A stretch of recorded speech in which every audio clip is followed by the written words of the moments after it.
Mes chers amis, bonsoir. Nous nous retrouvons donc pour l'ultime Une œuvre de 2022, qui sera consacrée ce soir à Walter Richard Sickert. Euh, Quelques rappels rapides. Le prochain Une œuvre donc sera proposé le 23 janvier 2023 de 19h à 20h comme d'habitude, et il sera consacré à l'exposition qui, à la Fondation Vuitton, rassemble l'œuvre de la peintre femme américaine Joan Mitchell et quelqu'un qui a eu une importance essentielle pour elle, bien sûr Claude Monet. Et puis, je me permets de vous rappeler aussi les matinées du samedi, de 10h à 13h au Centre Sèvres, 7 et 21 janvier, 4 février, qui seront consacrés à John Ford, un film qui s'appelle The Searchers et qu'on a traduit en français par La prisonnière du désert, généralement considéré avec L'homme qui tua Liberty Valance comme le chef-d'œuvre absolu de John Ford. Alors, l'exposition consacrée au Petit Palais à Walter Richard Sickert sera ouverte jusqu'au 29 janvier 2023, ce qui vous laisse encore plus de 6 semaines pour la voir. C'est une exposition qui a un côté un peu douloureux pour ceux qui s'intéressent à la vie des musées à Paris, puisque cette exposition avait été conçue par Delphine Lévy, directrice de Paris Musée, décédée récemment, malheureusement, beaucoup trop tôt, et qui a énormément travaillé sur Walter Richard Sickert, auquel elle a consacré 2 livres très importants, reconnus aussi bien de l'autre côté de la Manche, en Grande-Bretagne, qu'ici en France. Alors, il faut savoir qu'autour de Sickert, il y a un parfum de scandale qu'on ne peut pas nier. On m'avait demandé de faire une exposition sur Sickert dans une association culturelle, et puis après, on m'a dit non, finalement, on ne fera pas de conférence sur Sickert parce que ce que nous avons entendu à son sujet est tellement scandaleux que, voilà. Alors, ce parfum de scandale, il a à voir évidemment avec un événement majeur une série d'événements majeurs de la vie, en particulier dans l'East End londonien à la fin du 19e siècle, fin des années 1880.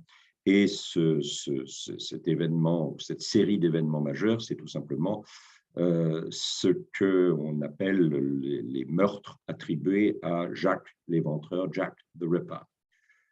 Il se trouve que peut-être de manière un peu imprudente, Sickert a consacré ce tableau assez sombre, mais Sickert n'est pas un peintre très gai, si je puis dire, ce tableau un peu sombre qu'il a appelé la chambre de Jack l'Éventreur.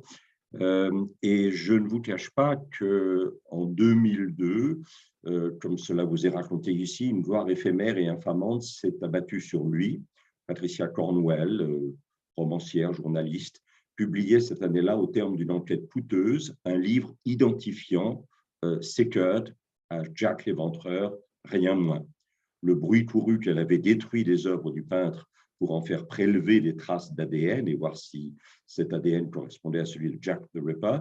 Séducteur impénitent, entre une famille légitime à Londres, une poissonnière à Dieppe et des enfants partout, le peintre n'était pas un parangon de vertu. Et donc, Patricia Cornwell a voulu absolument prouver que Jack the Ripper et Walter Richard Sickert n'étaient qu'une seule et même personne, ce qui paraît pour le moins inventif, mais un peu hasardeux.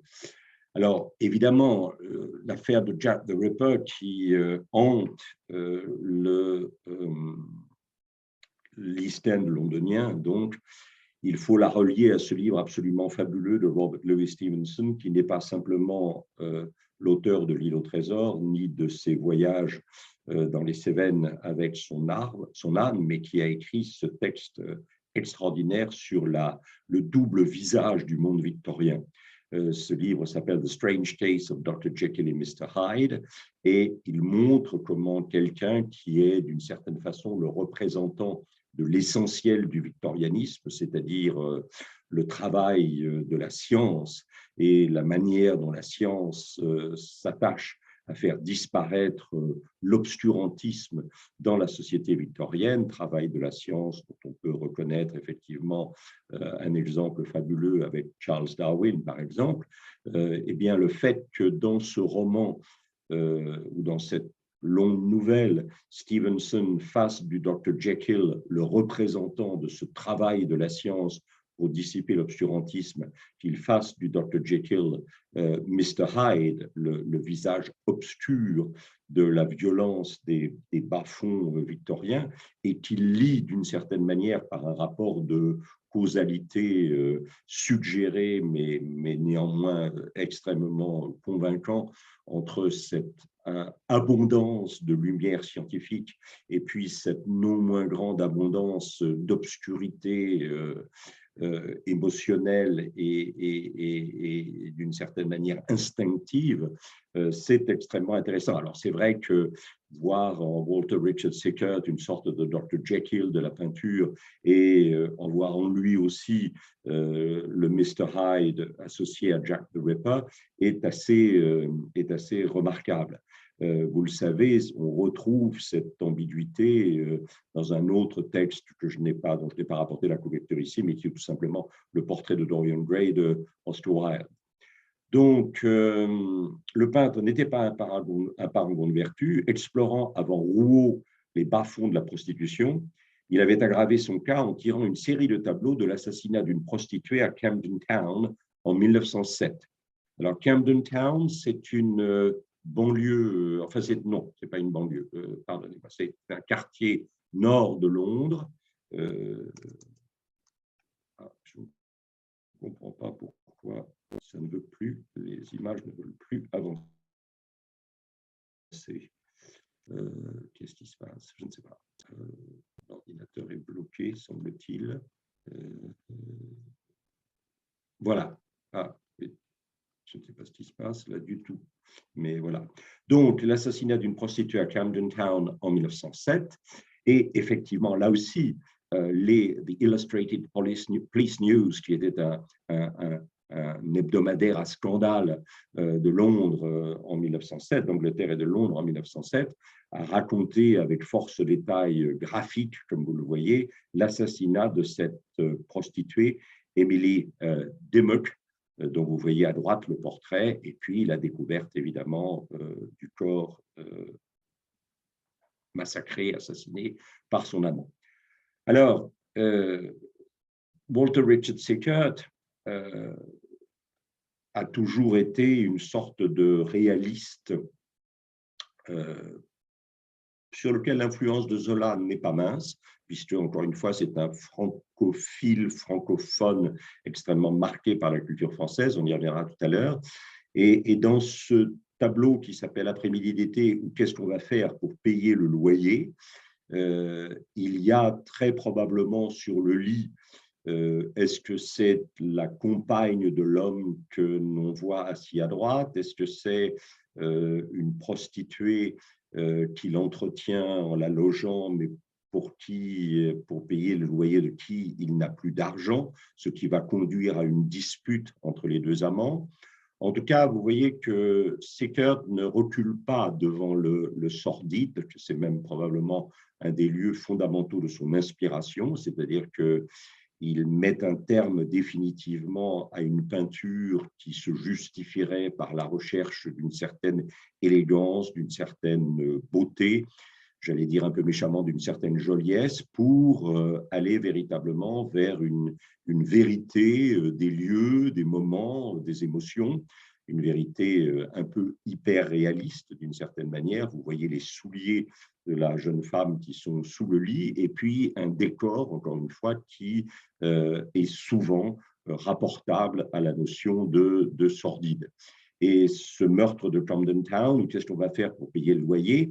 Il en fera une deuxième version en 1908, dans lequel on retrouve à peu près les mêmes caractéristiques, c'est-à-dire une femme nue étendue sur un lit, probablement une prostituée, un homme assis, perplexe, méditatif, mais probablement profondément perturbé par la manière dont il va pouvoir continuer à entretenir cette femme dans dans le lieu où il l'a installé. Et vous voyez partout un travail de Sickert qui est un travail qui dit constamment la peinture, toutes ces tâches que vous voyez, cette volonté de ne pas avoir un dessin très précis et ce qu'on appelle effectivement l'énonciation, c'est-à-dire qu'on voit la peinture en train de se faire et cette peinture en train de se faire qui peut-être là aussi réagit à la perfection de la surface photographique en opposant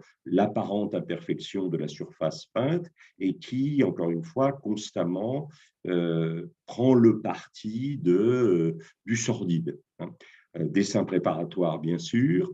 Et puis, alors, ici, la situation, comme vous le voyez, on oublie l'affaire du loyer, mais on passe à vraiment l'affaire de Camden Town en 1909, avec est-ce la femme n'a probablement pas déjà été assassinée, mais on sent un climat d'une extrême tension et d'une extrême violence entre l'homme à gauche, dans une position verticale dominante, et qui, me semble-t-il, tient un couteau à la main. Si vous regardez la main et si vous regardez attentivement, vous verrez, je pense, à la fois le manche et la lame du couteau, et la femme, évidemment, qui se reproduit sur elle-même, marquée par la terreur de ce qui va se produire. Mais vous voyez que Sickert ne recule devant aucun détail physique précis, comme par exemple effectivement le sexe de la femme qui est visible ici dans le tableau. Et à nouveau, vous avez cette volontaire imperfection du travail pictural qui montre effectivement la manière dont Sickert construit son image par ses touches qui, probablement par leur visibilité, confirment la tension, la violence, la palpitation de la main de Sickert devant le sujet qu'il est en train de peindre. On retrouve sur la jambe qui doit être la jambe effectivement gauche de la femme, repliée ici, des striures qui contribuent encore une fois à cette imperfection et on a l'impression que la peinture devient la captation, comme la sismographie des émotions intérieures du peintre. Et on retrouve ici, effectivement, dans un dessin préparatoire, en tout cas le climat de pré-violence par rapport à ce meurtre qui va se produire. Et là, vous avez toujours un dessin préparatoire qui n'a jamais été transformé en peinture par Sickert et où le fait de poignarder la victime est probablement remplacé par le fait de l'étrangler. Et ce qui est très intéressant, c'est qu'on voit que même dans un dessin qui ne nécessiterait pas vraiment la présence de ces touches de peinture, le dessin lui-même est vraiment toujours donné à voir comme étant le produit de gestes violents marqués par des émotions extrêmement profondes. Et on a sur le mur de derrière la présence effectivement de ces traces, de ces signes un peu kabbalistiques qu'on retrouvera à la surface des peintures. Et là aussi, vous avez un dessin préparatoire pour une version de la toile qui n'a pas été transformée en tableau, pour une éventuelle version de la toile où on voit clairement là l'homme qui est en train de poignarder de dos ou de se préparer à poignarder effectivement la femme. Alors ce contexte de tension entre le masculin et le féminin, cette violence sous-jacente à l'histoire des couples, on la retrouve dans des tableaux d'un réalisme social plus regardable, plus lisible peut-être, mais dont la lisibilité ne doit pas cacher la tension violente qui évidemment sous-tend le travail de Sickert. Ici, vous avez ce qu'on appelle départ pour le pub, c'est-à-dire qu'après avoir rapporté à la maison la paix du samedi, le mari va remettre cette paix à la femme qui ensuite s'occupera pendant toute la semaine de gérer effectivement le budget familial, mais il ne remet jamais la somme complète, il prélève ce qui va lui permettre d'aller fêter au pub, sans elle en tout cas et avec d'autres hommes, la fin de la semaine de travail et de tâcher d'oublier tout ce qu'elle a pu avoir de pénible et de difficile. Et vous voyez que l'homme est en train de partir pour le pub, laissant derrière lui la femme. C'est ce qu'on appelle dans l'Angleterre victorienne la théorie des sphères séparées. L'homme peut sortir dehors, la femme est responsable du foyer et de la vie domestique et familiale. Et on sent ici, évidemment, que la femme est abandonnée et qu'elle souffre probablement, ou qu'elle, en tout cas, éprouve un ressentiment profond à l'égard de cet abandon, pendant que son homme, effectivement, son mari, la quitte. Et ce thème, finalement, de la difficulté relationnelle à l'intérieur du couple, surtout quand le couple a passé un certain temps ensemble, on la retrouve dans ce qui est souvent considéré comme un des chefs-d'œuvre de Sickert, dont il a réalisé plusieurs versions, et qui s'appelle tout simplement Ennui. Sickert a beaucoup travaillé sur ces versions de Ennui. On voit cette femme un peu idéalisée dans le tableau qui est sur le mur en face du regard du spectateur, de celui qui contemple le tableau, et on voit véritablement cette opposition stratégiquement marquée par les détails picturaux de la femme, le dos tourné, regardant effectivement vers le mur à gauche, pendant que l'homme est en train de fumer son cigare avec peut-être un verre d'alcool blanc sur la table. Et on sent bien effectivement qu'il y a une sorte de... Est-ce que c'est de l'indifférence, violence sous-jacente? En tout cas, l'ennui de l'être ensemble est très clairement représenté.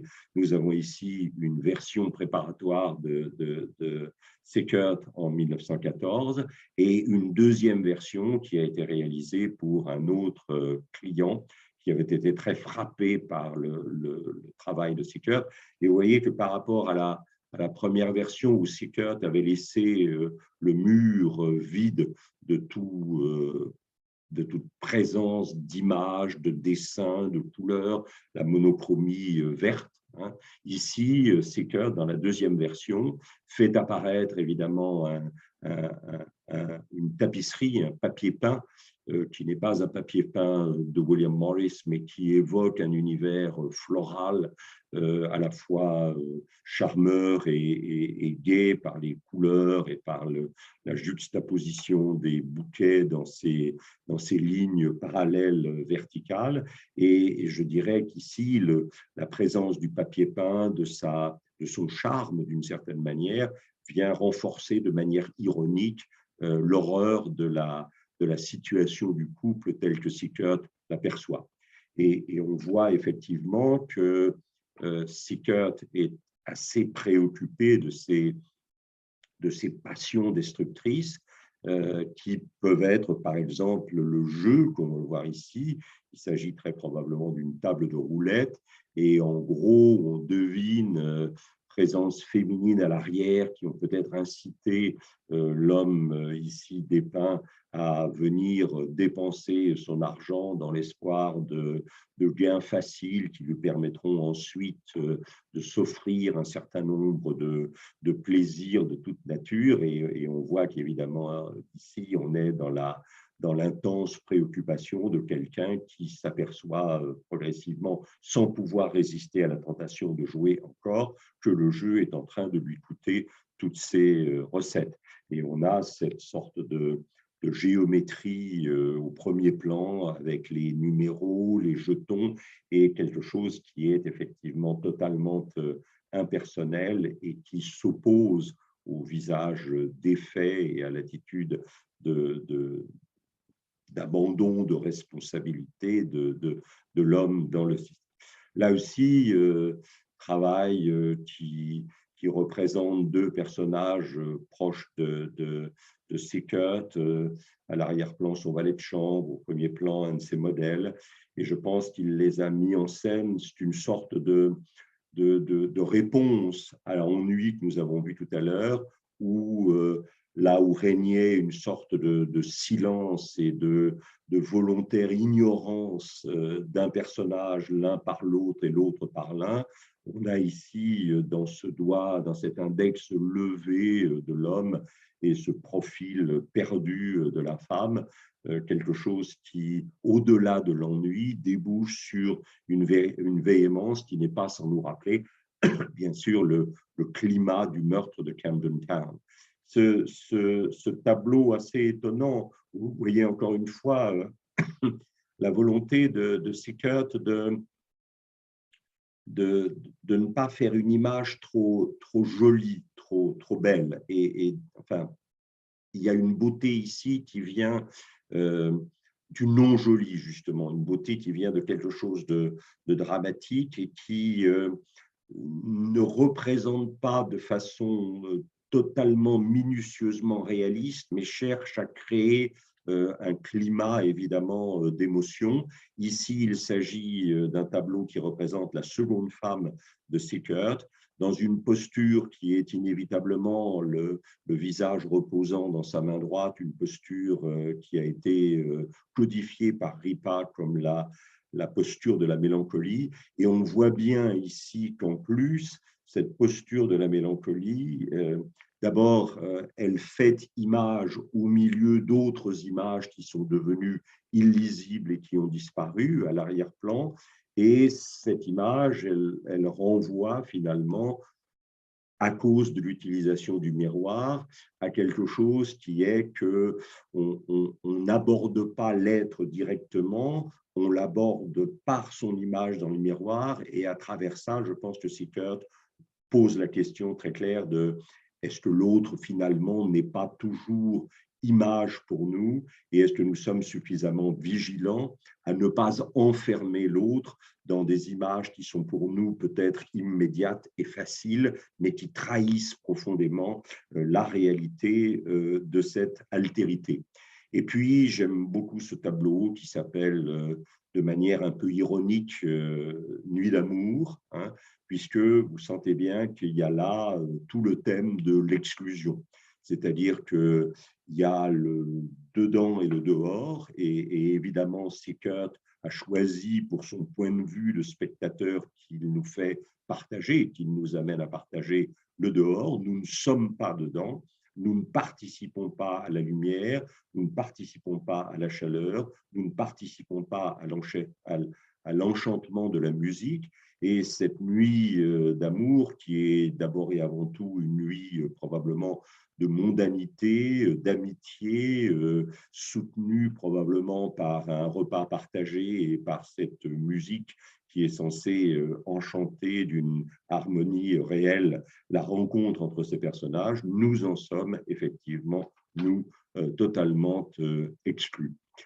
Et alors, il faut bien reconnaître que cette tendance, alors est-ce qu'on peut appeler ça une tendance à la laideur ou au sordide, en tout cas une volonté de ne jamais enjoliver, une volonté de ne jamais faire apparaître une beauté artificielle et fallacieuse, et une sorte de, comment dirais-je, de fidélité volontairement affirmée à quelque chose qui n'est pas de l'ordre de la séduction, mais de l'ordre de la contemplation d'une réalité.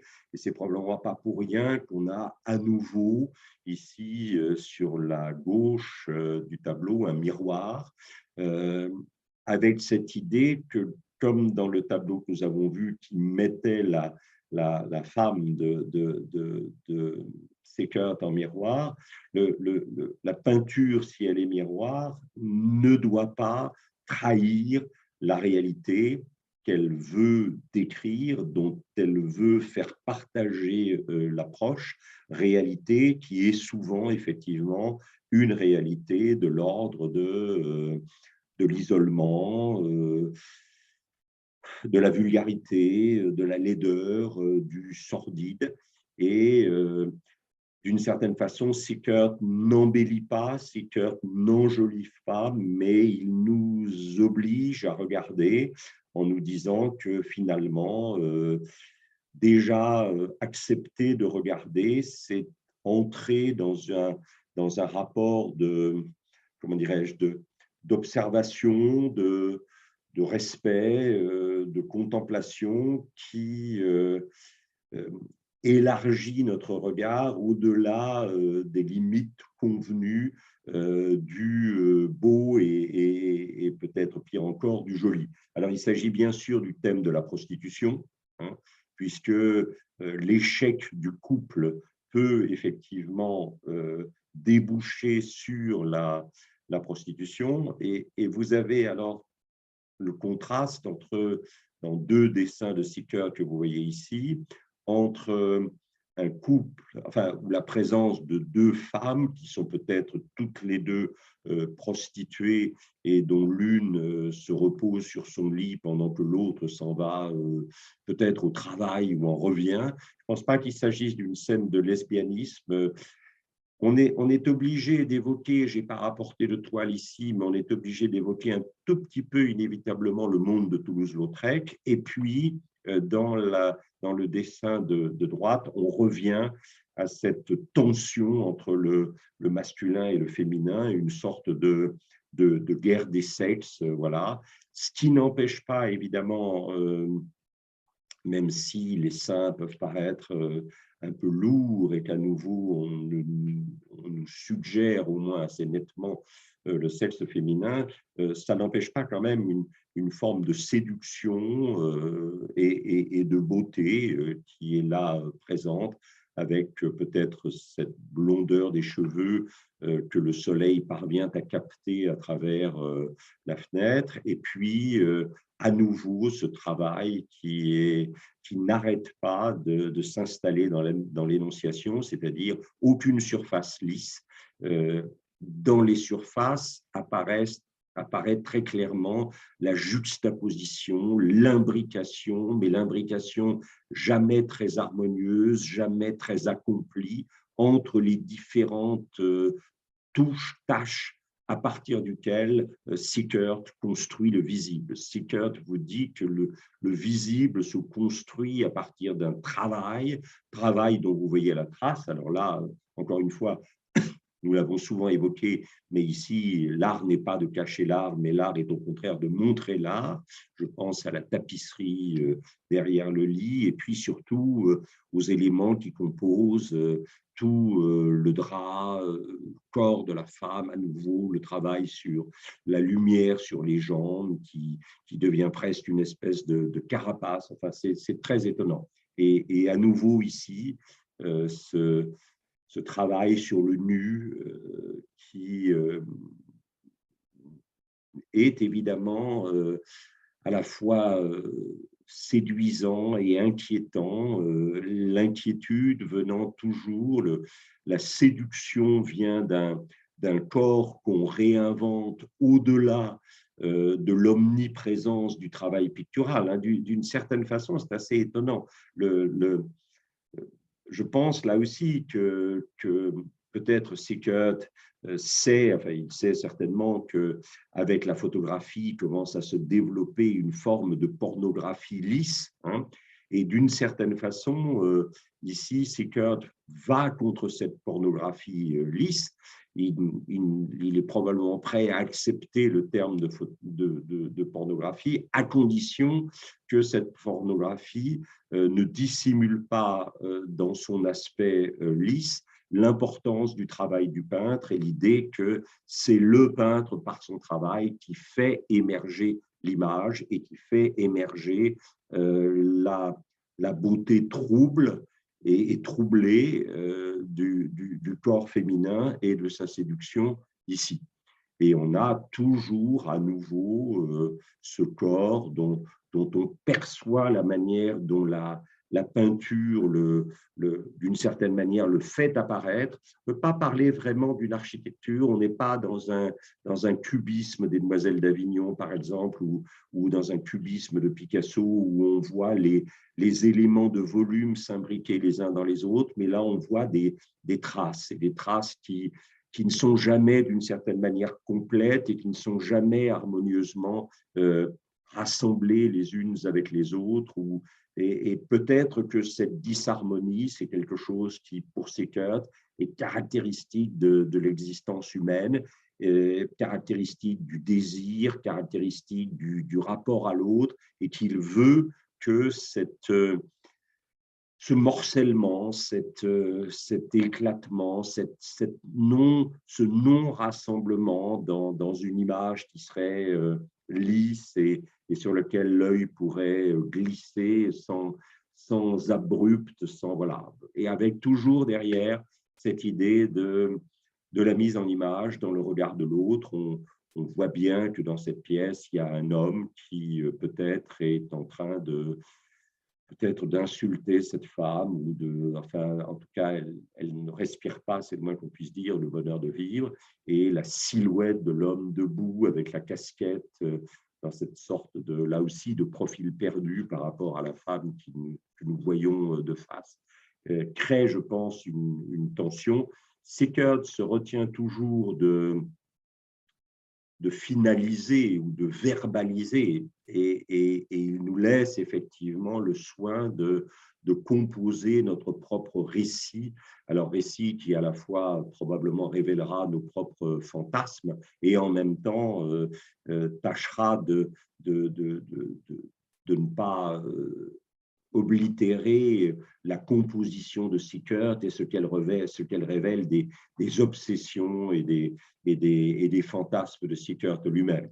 Et c'est donc cette tragédie de Camden Town donc, qui a fait les gros titres des journaux, encore une fois, et à laquelle on a, à un moment, un certain nombre de personnes ont pensé que, effectivement, peut-être Sickert avait été mêlé. Vous avez à droite, évidemment, un portrait du coupable dont on a voulu penser qu'on ne pouvait pas prouver qu'il était vraiment l'assassin de Emily Dimmock, mais qui visiblement n'a pas été condamné, mais était très vraisemblablement le coupable, et pas Sickert que vous voyez ici sur la gauche.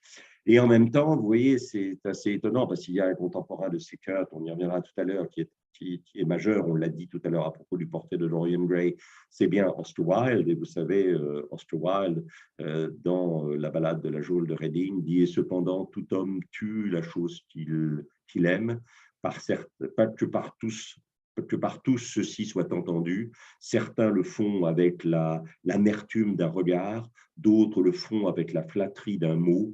Le couard le fait avec un baiser, l'homme brave le fait avec une épée, le couteau qu'on a vu tout à l'heure. Yet each man kills the thing he loves.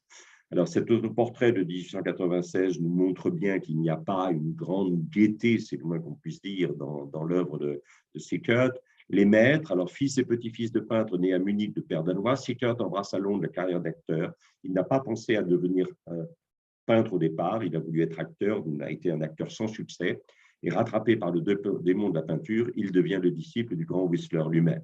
Et donc, partant d'une sorte de réalisme qui représente ici la boutique de linge, il arrive vers des choses comme la boutique rouge au soleil d'automne, vers 1888, dont on est obligé de penser que ça se rapproche effectivement des devantures de boutique qui vont constituer un moment un peu à part dans l'œuvre mondaine de Whistler. Vous savez qu'il est né en 1834 à Lowell, dans le Massachusetts, et qu'il mourra en 1903 à Londres.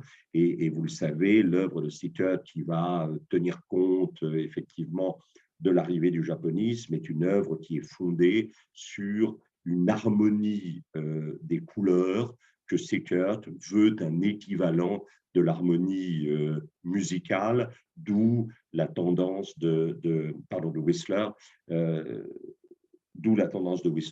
à utiliser des mots qui font allusion à des œuvres musicales dans les titres de ses œuvres, symphonie par exemple, etc. Mais c'est vrai qu'en dehors de ça, il y a ces instantanés assez émouvants des boutiques du quartier de Chelsea où il résidait et dont il a ponctué les grandes compositions, soit de portraits mondains, soit de représentations effectivement d'harmonie, de nocturne, que je crois à peu près tout le monde connaît. Alors, dans l'œuvre de Sickert, il y a cette œuvre, La robe grise, hein, dont je pense qu'elle est aisément rapprochable de là aussi de ces arpèges de couleurs ponctués de temps en temps, arpèges de blanc à gauche, de rose à droite, ponctués à droite de quelques notes frappées qui sont ces évocations de fleurs sur le tissu, et puis ponctués ici à gauche de ces zones roses un peu incandescentes. Et c'est vrai que la tendance à la monochromie harmonique, à l'arpège visuel de blanc qu'on voit dans La robe grise de Sickert vient probablement directement de Whistler. Il a rendu hommage, bien sûr, à plusieurs reprises à Whistler. Regardez par exemple ici, Whistler était mort depuis entre 12 et 14 ans en 1903, quand évidemment Sickert a réalisé cet atelier de Whistler. Et ce qui est assez fascinant, c'est le côté assez sombre, hein, et puis vu d'en haut avec cette descente de cet escalier, rampe en oblique, enfin bon, et qui ne rend pas compte, bien sûr, des couleurs assez fabuleuses de l'univers de Whistler, et donc comme si, au fond, rien dans le décor ne laissait, et que tout était à l'intérieur du peintre et dans le travail du peintre pour faire surgir ces couleurs.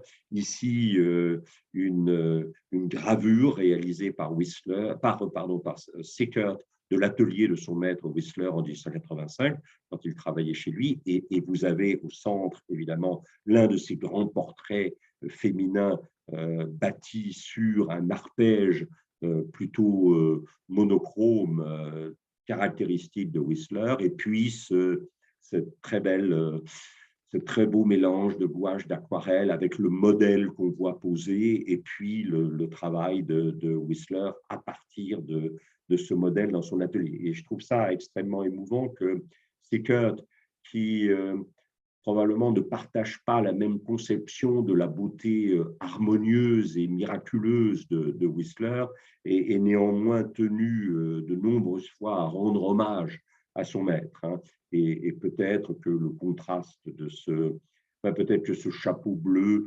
réalisé entre 1911 et 1915, avec ses harmonies de blanc dans le corsage et puis au premier plan dans le lit, sont peut-être un souvenir whistlérien. En tout cas, si vous regardez attentivement la boutique, vous allez vous apercevoir que, évidemment, la toile annonce à la fois le nom du marchand Renault et puis son activité, charcuterie rouennaise. Hein. Et alors, évidemment, il faut savoir qu'après avoir été le disciple de Whistler à Londres, de 1898 à 1922, à l'exception des années de guerre, Sickert va résider principalement à Dieppe. La ville compte alors une communauté britannique d'environ 2000 personnes, estivants ou résidents permanents. Et évidemment, là, je pense que, paradoxalement, on est à Dieppe, mais c'est un souvenir totalement whistlerien. Hein, cette manière de présenter le tableau en une série de zones juxtaposées, pas entièrement verticalisées, mais presque, hein, de zones de couleurs, voilà. Ça, c'est évidemment très proche de Whistler. Alors, Dieppe a été un sujet omniprésent pour Sickert. On vous a dit qu'il y a habité de 1898 à 1922, en dehors des années de guerre, mais dès les milieux des années 80, il est très présent. Ici, évidemment, inévitablement, c'est une station balnéaire et avec un hôtel, l'Hôtel Royal, qui reçoit évidemment les gens qui viennent profiter du début, enfin pas tout à fait le début, mais de bains de mer qui sont encore en train d'affirmer d'une certaine façon leur importance.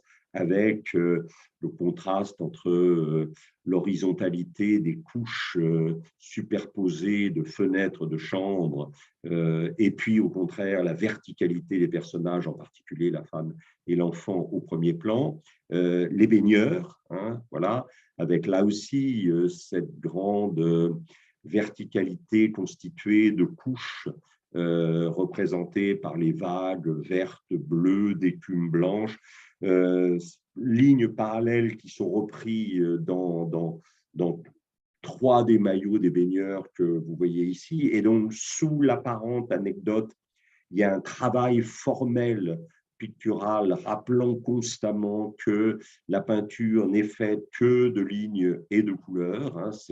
On n'est pas évidemment encore dans une peinture abstraite, mais néanmoins, l'idée d'utiliser une activité de loisir ludique assez nouvelle, les bains de mer, pour d'une certaine façon ressaisir ce qui fait la base de la peinture, c'est-à-dire la ligne et la couleur, hein, est quand même extrêmement intéressant. Et puis, c'est vrai que la ville de Dieppe va beaucoup l'attirer.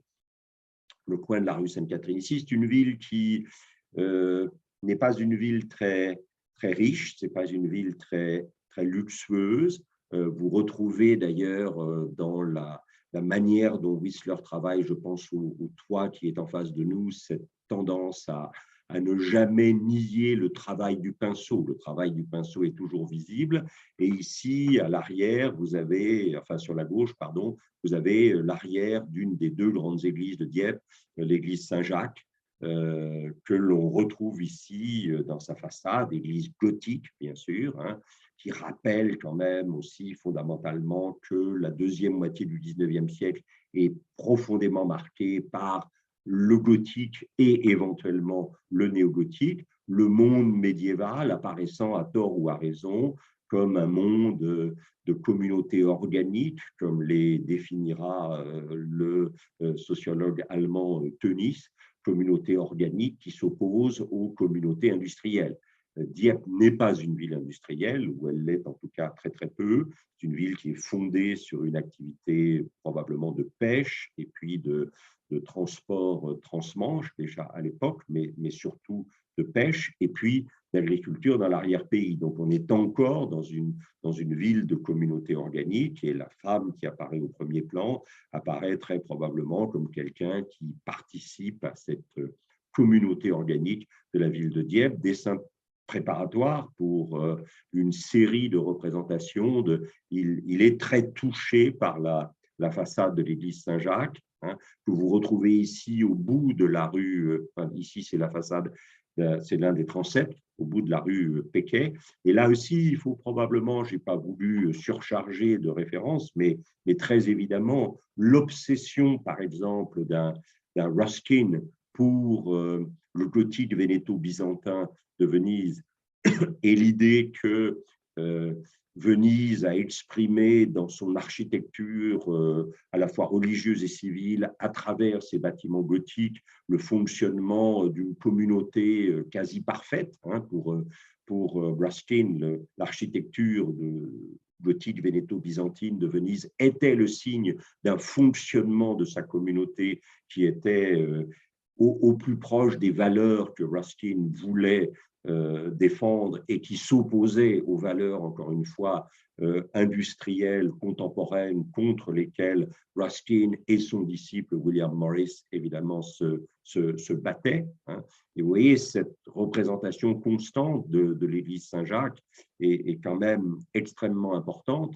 Et quand il n'est pas dans le quartier de Saint-Jacques, il est au bout de la grande rue de Dieppe, où il y a une autre église qui s'appelle Saint-Rémy, et il utilise effectivement le chevet de l'église Saint-Rémy avec, regardez encore, la véhémence du travail du pinceau dont on a l'impression, bon, qui est-ce qui disait ça, je ne me souviens plus, mais qu'une œuvre n'était jamais terminée, qu'elle était simplement abandonnée. Je crois que c'est Valérie qui parlait du poème.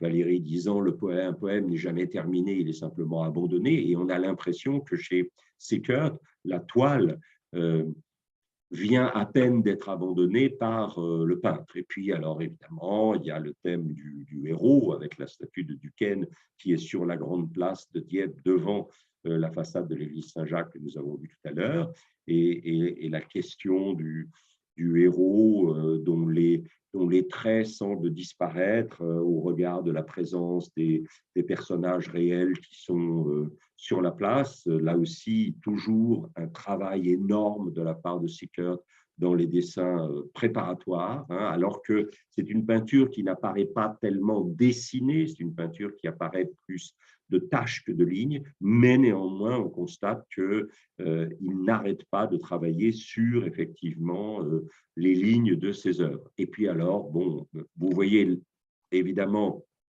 non pas la façade de Saint-Jacques, mais le même côté du transept, la même façade du transept droit que vous voyez ici au bout de la rue Saint-Jacques, justement, et vous avez là le grand lieu de la sociabilité de Dieppe à l'époque, une sociabilité bien sûr non privatisée, qu'on appelait le Café des Tribunaux, et qu'on appelle toujours le Café des Tribunaux. Le Café des Tribunaux existe encore, et c'était le lieu où beaucoup des gens que Sickert connaissait à Dieppe se retrouvaient, avec un jeu d'ombre et de soleil, avec un jeu de lumière, de couleurs. On sent évidemment l'attraction de ce lieu vers la rencontre, pour la rencontre, l'échange, la conversation, le plaisir partagé de la nourriture ou de la boisson.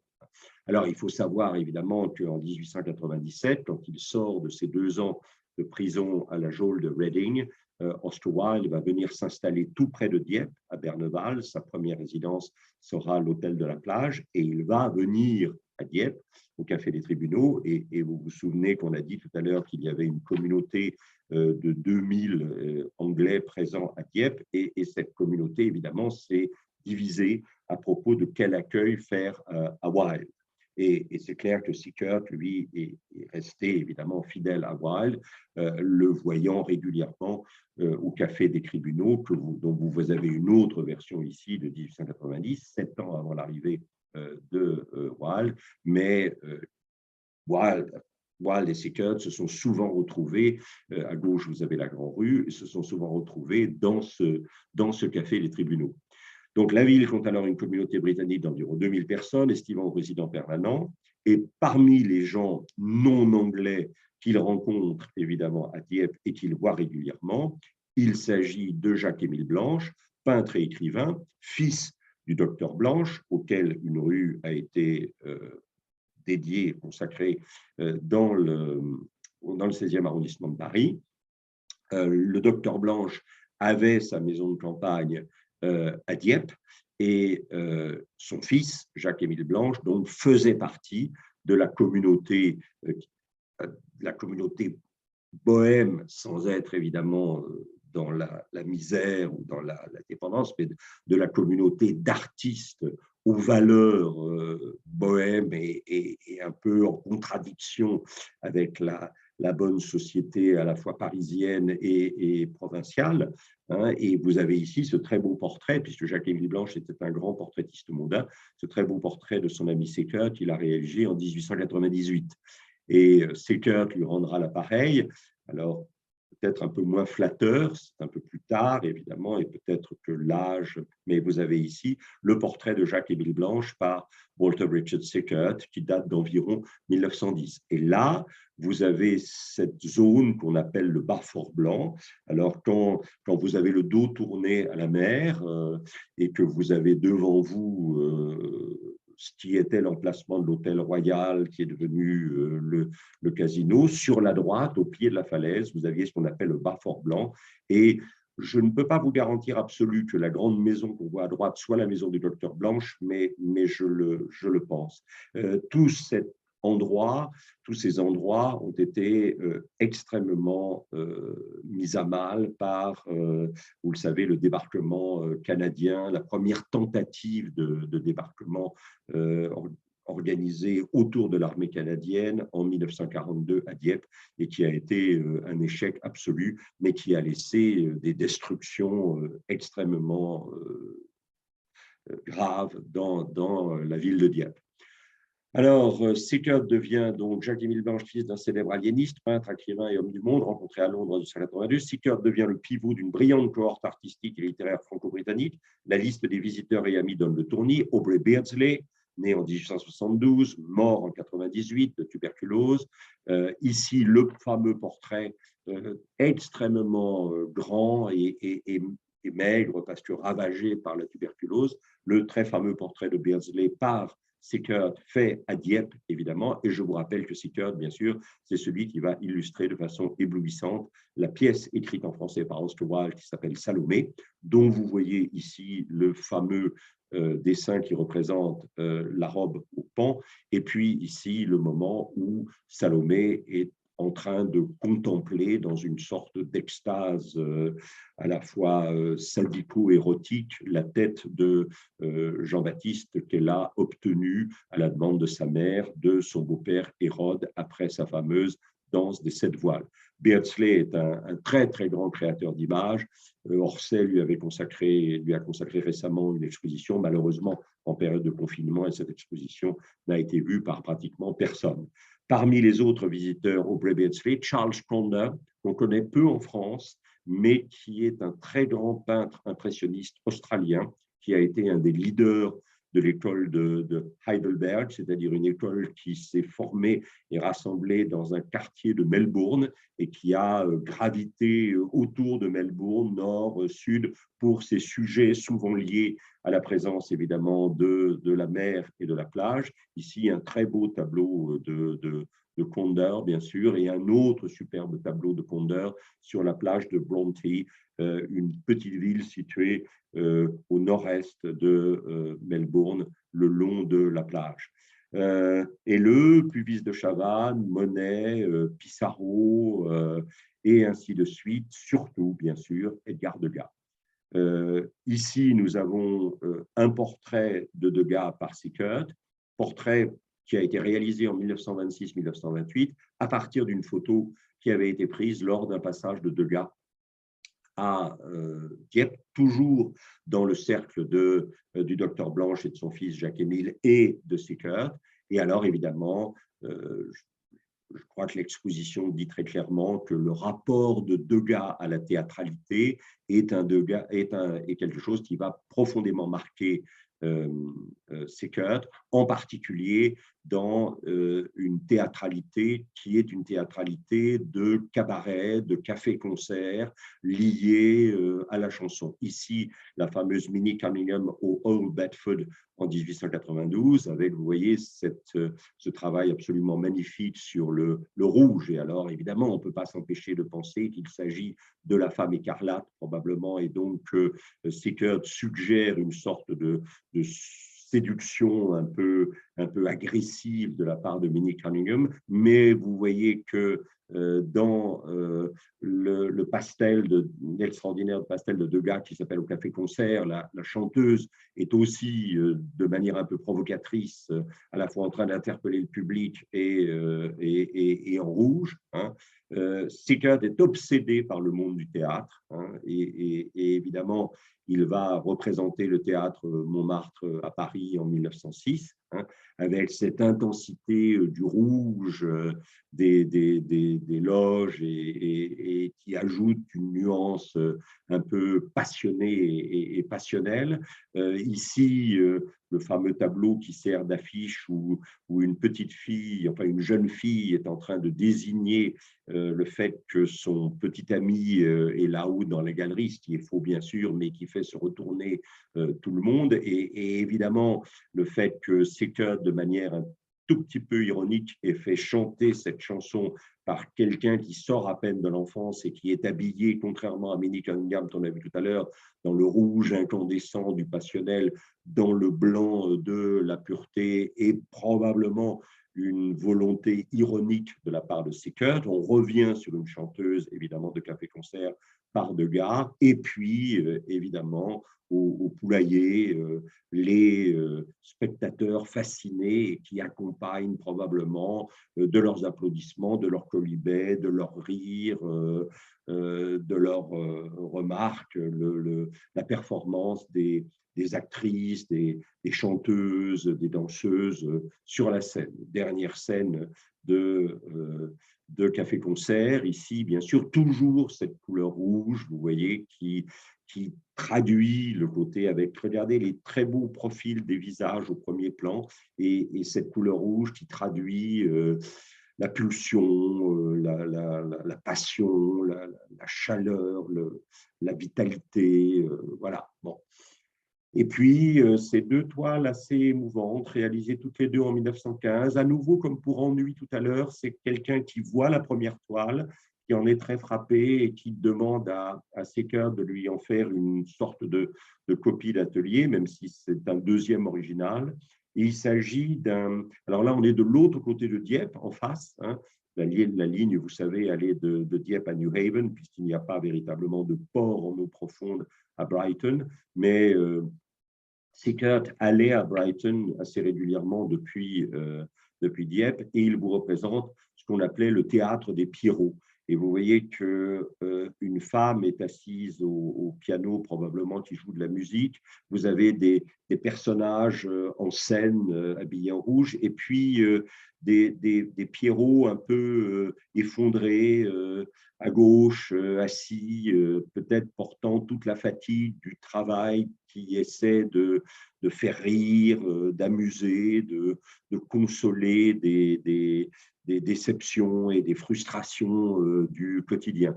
Et Seckert a réalisé, donc, à la demande d'un client qui avait vu la première version.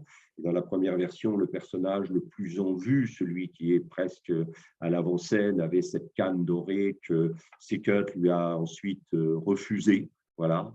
Et puis peut-être alors cet art donc, du spectacle qui est toujours une prise de risque finalement, qui est toujours une mise en danger de l'artiste, qu'il s'agisse de Seckert le peintre, qu'il s'agisse du poète, du romancier, du chanteur, du danseur, du trapéziste. Hein.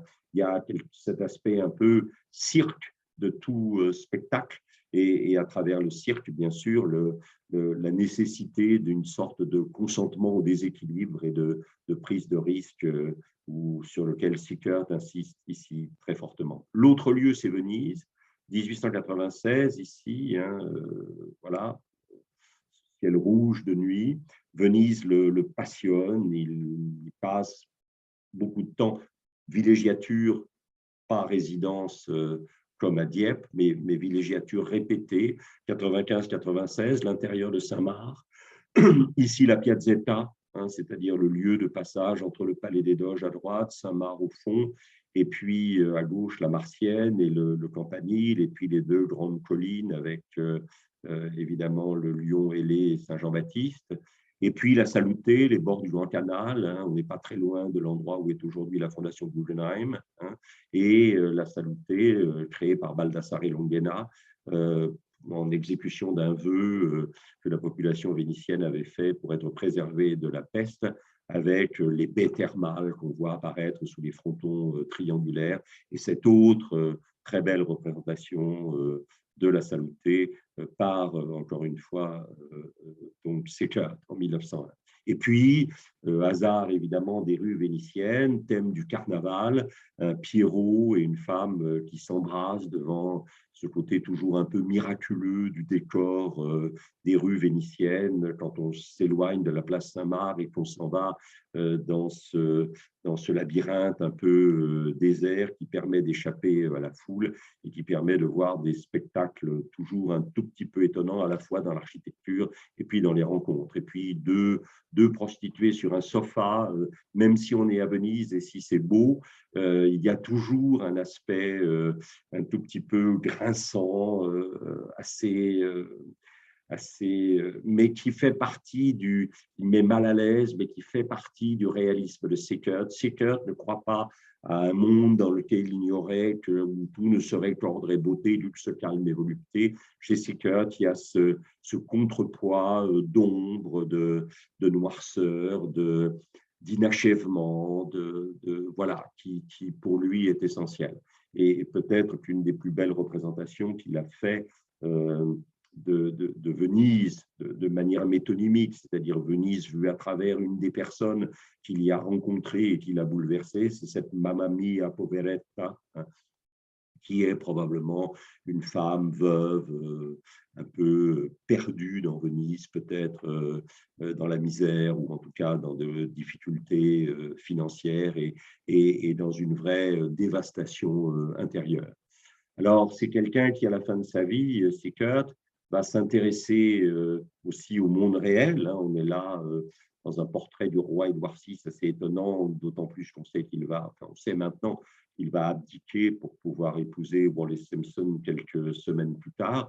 Il a encore le brassard noir qui représente le deuil de son père, Georges V, et il passera bien sûr la couronne à son frère qui deviendra, par respect pour le père, Georges VI, hein, même s'il s'appelait Albert, mais Édouard lui va déserter finalement, revendiquant la suprématie de l'homme privé sur l'homme public, du corps privé sur le corps public, de l'identité sur le rôle, du visage sur le masque.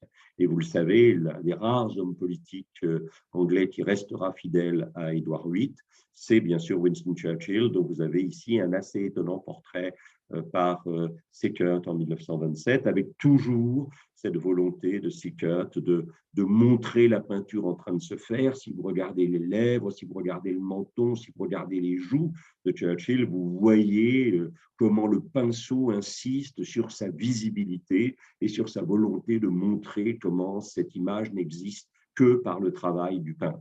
Et là, je pense qu'on est encore dans une opposition à la photographie qui même si la photographie a conquis la couleur, la surface lisse qui ne laisse aucune place à l'énonciation de l'artiste est quelque chose contre lequel Sickert, bien sûr, se gendarme.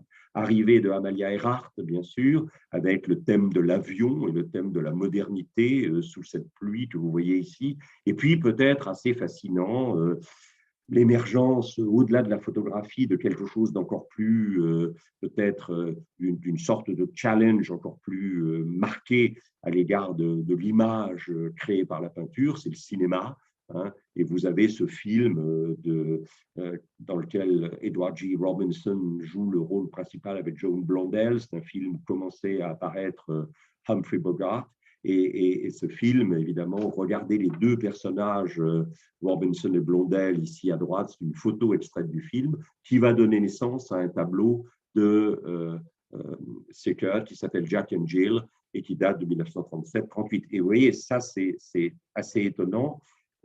Au fond, Sickert vous dit, même si le cinéma usurpe finalement la création de l'image, eh bien tant pis, je vais me servir du cinéma pour renverser le challenge en ma faveur en faisant effectivement voilà, ces images à partir de photographies de films, hein, où alors évidemment le travail, encore une fois, de la peinture est particulièrement visible.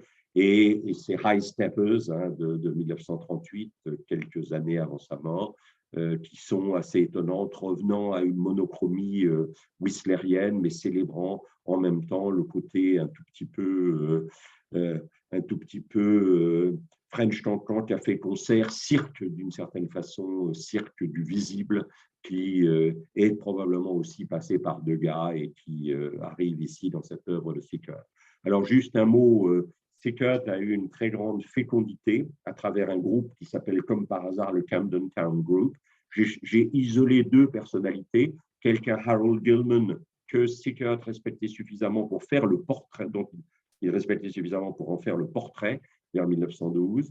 Et l'art de Gilman est un art à peu près inconnu en France, mais que personnellement j'aime beaucoup. Passant de ce post-impressionnisme marqué dans les deux premiers tableaux à quelque chose d'un tout petit peu plus proche probablement des des nabis ici dans ce très beau portrait à la fois couleur et thématique de cette femme isolée et assez bouleversante dans sa fragilité. Et puis de l'autre, quelqu'un qui s'appelle Spence Gore, dont vous avez un autoportrait à droite, qui date de 1914, et un portrait par Harold Gilman, que nous venons de voir, qui était son camarade et qui fonctionnait comme lui dans une sorte d'admiration et de respect total pour Stickert.